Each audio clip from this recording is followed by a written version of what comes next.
Se dirige-t-on vers la fin du démarchage téléphonique intempestif? Une proposition de loi vient en tout cas d'être adoptée à l'Assemblée nationale. Le texte, qui doit revenir prochainement au Sénat, prévoit d'interdire ces appels, souvent jugés très agaçants, si le consommateur n'a pas exprimé son consentement au préalable, Brieux Bochet. Oui, depuis 2016, vous pouvez vous inscrire sur la liste Blocktel pour éviter de recevoir ces appels. 6 millions de Français y sont enregistrés.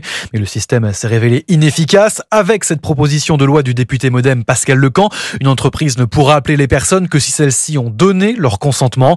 Pour cela, il faudra directement se rendre sur le site de l'entreprise en question, explique Pascal Lecamp. La formule la plus simple, ça sera sans doute d'aller sur le site internet où vous dites que vous souhaitez être appelé. Vous pourrez presque demander à quelle heure ils ont le droit de vous appeler. Il y aura une obligation de la part des entreprises ou de ce démarchage téléphonique de fournir les listes de consentement qu'ils ont eu de la part de leurs clients. Le texte prévoit aussi de restreindre à 7 heures le temps d'appel autorisé dans la journée, contre 9 aujourd'hui, et de durcir les sanctions en cas d'infraction. C'est un pas en avant, fait valoir Pascal Lecamp. Je ne dis pas que ce sera un filtre à 100%, mais vous comme moi, vous êtes bien d'accord que si on en enlève 75%, on aura gagné. Et le texte doit maintenant être adopté dans les mêmes termes par le Sénat pour qu'il puisse être promulgué et entrer en application au 1er janvier prochain. Brieux Bochet du service économie d'Europe 1.